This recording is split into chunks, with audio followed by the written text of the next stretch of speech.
Hello friends, welcome back to our channel. ఈరోజు చేపల పులుసుని ఇష్టపడని వాళ్ళు, నాన్ వెజ్ తినని వాళ్ళ కోసం మనం ఒక ఎక్సలెంట్ చేపల పులుసును మించిన టేస్టీతో తయారు చేసే పులుసును మీ ముందుకు తీసుకొచ్చానండి. మరి చూసేద్దాం తయారీ విధానం ఈ వీడియోలో చూసేద్దామా? చూడండి, ముందుగా కావాల్సిన పదార్థాలు: దుంపలను తీసుకొని శుభ్రంగా కడిగి వాటిని ఉడకబెట్టుకోవాలి. ఉడకబెట్టుకున్న తర్వాత 2 ఆనియన్స్, 2 టమాటాస్, కొత్తిమీరను చిన్నగా కట్ చేసుకొని పెట్టేసుకోవాలి. పెట్టుకున్న తర్వాత మనము చిన్నగా ఒక చిన్న లెమన్ అంత సైజు నిమ్మకాయ చింతపండు తీసుకొని నానబెట్టుకోవాలి. ఇప్పుడు రెండు పచ్చిమిర్చిని చిలికలుగా కట్ చేసుకొని పక్కన పెట్టేసుకోవాలి. చూడండి, దుంపలు చక్కగా ఉడికిపోయాయి. ఉడికిపోయిన దుంపలని చూడండి పైన ఆలులాగా పీల్ తీసేసి చిన్నగా కట్ చేసుకోండి. వీటిని పీల్ తీసుకున్న తర్వాత ఒక 2 టైమ్స్ కడగండి, ఎందుకంటే ఇది చాలా జిగుటుగా ఉంటుందండి. జిగుటు కొంచెం ఇష్టపడని వాళ్ళు ఒకసారి కడుక్కుంటే శుభ్రం చేసుకుంటే బాగుంటుంది అనమాట. ఇలా ఒకవేళ దుంపలు పెద్ద సైజులో ఉంటే ఇలా చిన్న ముక్కలుగా కట్ చేసుకోండి. బిగ్ సైజులోని ఆ ముక్కల్ని కట్ చేసుకు పెట్టుకోండి. అవి కట్ చేసుకొని పక్కన పెట్టేసుకున్న తర్వాత కడాయి హీట్ ఎక్కనివ్వండి. పులుసు తయారు చేసుకునే కడాయి హీట్ ఎక్కిన తర్వాత 2-3 టేబుల్ స్పూన్ల ఆయిల్ వేసుకొని హీట్ ఎక్కనివ్వండి. ఆయిల్ హీట్ ఎక్కిన తర్వాత పోపు దినుసులు వేసేసుకోండి. పోపు దినుసులు వేసేసిన తర్వాత మనము ముందుగానే చిన్నగా కట్ చేసి పెట్టుకున్న ఆనియన్స్ ముక్కలు ఉన్నాయి కదా, ఆనియన్స్ ముక్కలు చూడండి, మనము గ్రేవీస్కి అయితే ఆనియన్స్ని బ్రౌన్ కలర్ వచ్చేలాగా వేయించుకుంటాం. మనం ఇప్పుడు చేసుకుంటునేది పులుసు కాబట్టి ఆ ముక్కలని అంటే ఆనియన్స్ ముక్కల్ని బ్రౌన్ కలర్ వచ్చేలాగా వేయించుకోకూడదు.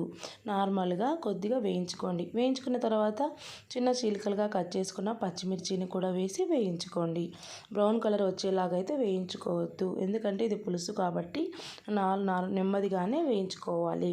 వేయించుకున్న తర్వాత కట్ చేసి పెట్టుకున్న టమాటా ముక్కలు కూడా వేసి వేయించుకోండి. వేయించుకున్న తర్వాత ఇప్పుడు ముందుగానే మనము శుభ్రం చేసుకొని కట్ చేసి పెట్టుకున్న ఉడికించి పెట్టుకున్న దుంపల్ని వేసి వేయించుకోవాలి. ఇది కాస్త ఒక 1 మినిట్ వేయించుకోండి.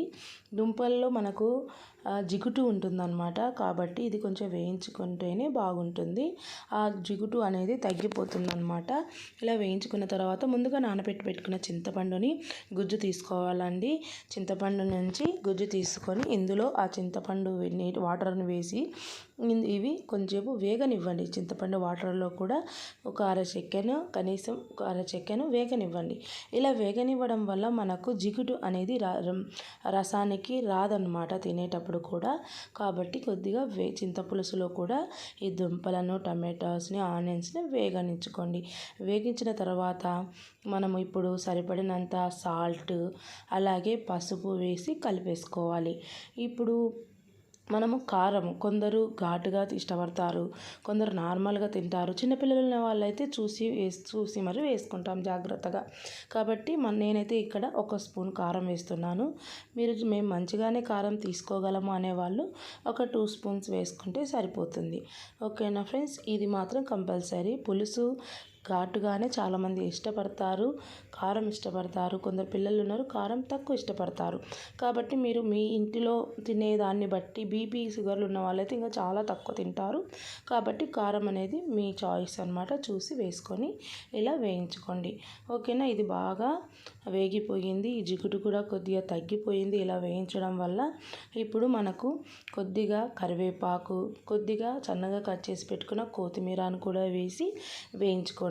వేయించుకున్న తర్వాత కొత్తిమీర, కరివేపాకు ఈ ఫ్లేవర్ అనేది మనకు పులుసులకు కానీ రసాలకు కానీ చాలా బాగుంటుందండి. ఇది మాత్రం స్కిప్ చేయొద్దు. మీరు ఎప్పుడన్నా ఇంట్లో రసం కానీ పులుసులు కానీ తయారు చేసుకునేటప్పుడు ఇవి కంపల్సరీగా పెట్టుకోండి.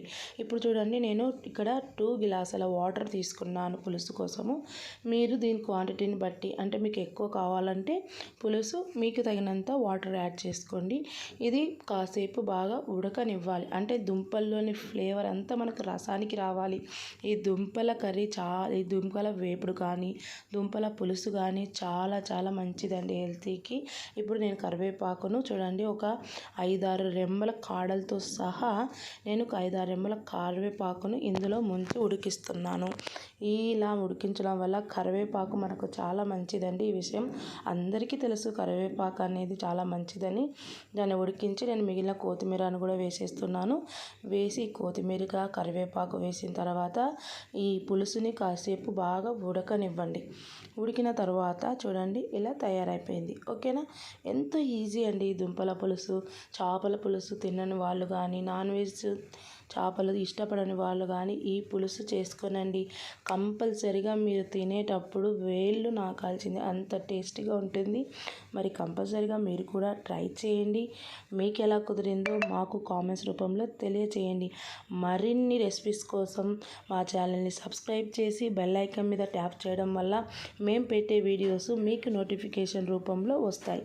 Thanks for watching friends. Please subscribe, share, comment. Bye bye.